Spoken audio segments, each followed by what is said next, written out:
Padi setelah panen lalu diarit terlebih dahulu.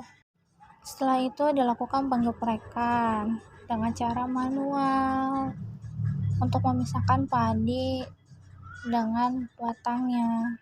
Caranya ada proses pada saat pembajakan sawah. Bisa dilihat ya prosesnya. Kemudian di mana ada proses pengeringan pada gabah.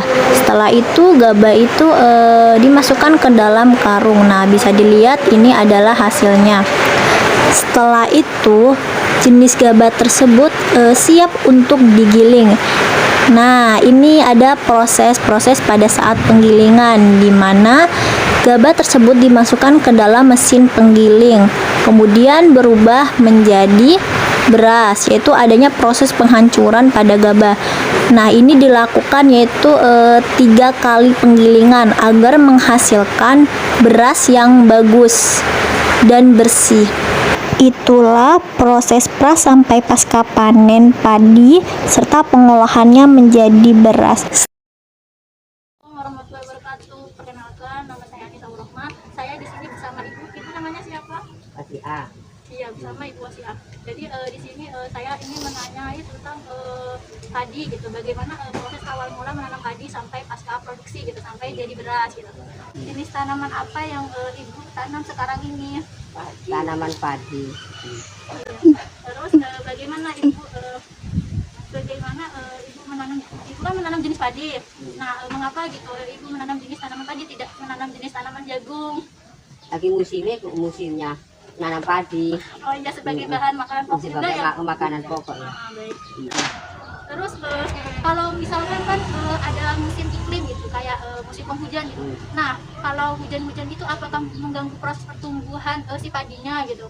Iya, dilihat. Iya, jadi seharusnya cuacanya itu kayak gimana ya, Bu? Apakah panas, apakah mendung? Hujan ya, hujan. Hujan, mendung gitu ya. Terus pada proses mengolah tanaman kan ada pembajakan gitu kan. Iya. Terus ada pembajakan. Ibu- Habis dibajak diambilin benihnya, nanti baru ditanam. biasanya pembajakannya itu menggunakan alat apa ya, Bu? Kayak misalkan Gelepek, gelebek. iya. Gelepek, Oh, iya, kang anu kan. Namrudin itu harus gelepek kan. Amrudin itu. Hari itu sebuah.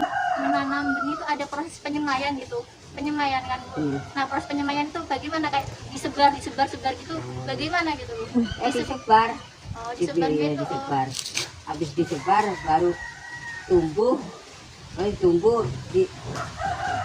Tumbuh ini biar Sampai bersih, biar besar. si padinya ini biar besar gitu. Iya, biar besar bibit unggulnya itu. Iya, Bu. Terus waktu pemupukannya itu berapa kali ya, Bu? Misalkan waktu pemupukannya 1 kali atau 2 kali atau pada saat Kalau ada pupuknya 2 kali, kalau enggak ada 1 kali aja di sana.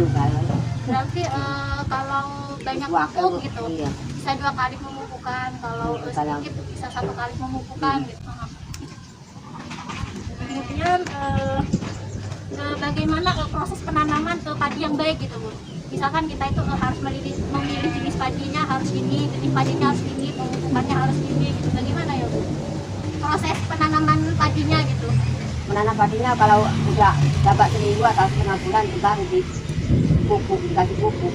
Oh, kalau udah 1 minggu gitu, Iya. baru dikasih pupuk gitu, Iya, benihnya iya, ini. iya. Baru setelah itu Setengah bulan terus setengah bulan, 15 biar kuat dulu. Iya, anu sih bibit unggulnya itu. Kemudian Habis setelah itu baru muncul padinya gitu, Bu, sedikit demi sedikit gitu. Munculnya padinya 3 bulan tuh baru. Oh, kalau muncul padinya Lama. itu 3 bulan.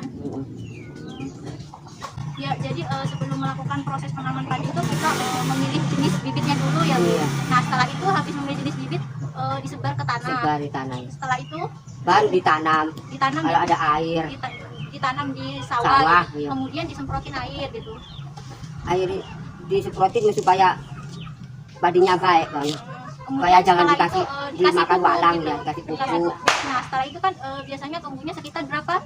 Bisa jadi jenis padinya gitu bisa tumbuh jadi Bisa. padinya itu 3 bulan. bulanan gitu. Nah setelah mau panen gitu, bagaimana ciri-ciri padi kalau sudah masa panen gitu, padinya itu kayak apa, padinya itu Udah menguning kuning-kuning gitu. ya, udah Oh, kunang-kunang baru diambilin. Kalau kuning-kuning, Udah kuning, kalau kuning, udah masak. terus untuk pemotongan jenis padi yang sudah matang itu bagaimana? Di Apakah arit, di arit? iya, dibabat sama arit. Nah, setelah pembabatan atau pengaritan itu proses selanjutnya apa, Bu? Dikebut, sabutaken itu. Oh, agar jenis padinya itu rontok gitu ya. Iya rontok, supaya rontok. Biasanya menggunakan jenis alat apa ya, Bu? Misalkan apa Gebukan. sama tangan gitu? Apa bagaimana alatnya yang digunakan gitu? Gebukan. Alat gebukan. Itu kan, itu berandong. Nah, setelah Nah, itu ini kan terakhir berandong. menghasilkan gaba ya, si padinya ini menghasilkan gaba kan, Bu? Iya, menghasilkan gabah. Terus si gabanya ini pada saat mau diproduksi gitu menjadi gas diapain dulu? Dijemur dulu. Berarti jadi Udah kering baru dibawa ke gilingan. berarti ada proses pengeringan. Iya. Nah biasanya Kalau nggak kering mah ajur ke? kalau tidak kering nantinya pecah-pecah gitu. Iya, Terus biasanya pengeringannya itu berapa hari gitu? 3 hari. Jadi dijemurnya 3 hari dari subuh sampai sore gitu. Iya. Nah setelah proses pengeringan gitu, Baru mau digiling atau mau disimpan. jadi kalau mau diproses penggilingan gitu, biasanya di mana ya, Bu? Proses penggilingan ya? Penggilingan ya di sana tuh, di situ tidak kesedih. Semaunya yang punya. Apakah Ibu mengetahui tentang langkah-langkah penggilingan, Bu? Langkah-langkah penggilingan. Langkah-langkah penggilingan habis dimasukin di gilingan, masukin jadi beras soalnya. Jadi ada proses-prosesnya. Ada proses-prosesnya ya.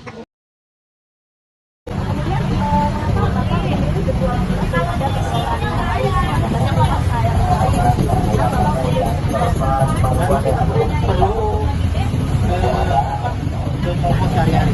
Kalau di yang lain pernah saya nyoba, cuman ada yang cocok lah. Kebutuhan pokok ya. Kebutuhan pokok. Jadi banyak sekali oleh banyak orang. Iya.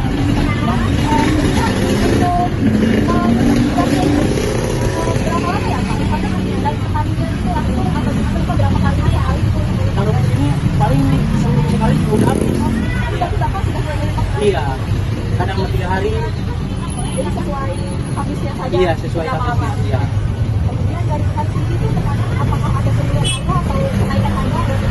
Kalau harga ada naik turunnya. Kadang kalau lagi gagal panen dia naik, tapi kalau panennya lagi bagus turun juga. Jadi ada kenaikan. Ada naik turunnya lah.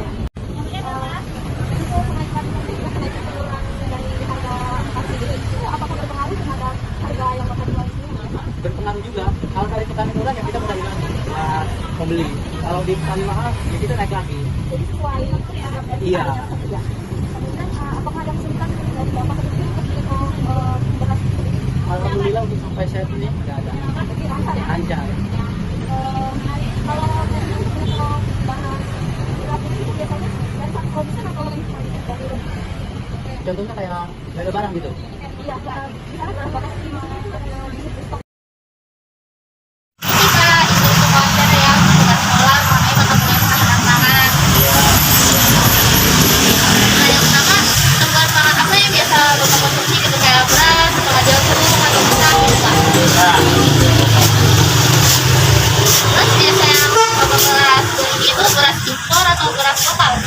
Beras lokal. Beras lokal itu lebih enak, dijamin kualitasnya karena produk dari lokal sendiri. Tahu ininya. Apakah akses untuk membeli beras ini tuh mudah gitu terjangkau? Kita dari jarak rumah Bapak ke sini. Terjangkau, jaraknya sekitar 1 kilo atau lebih. Harga beras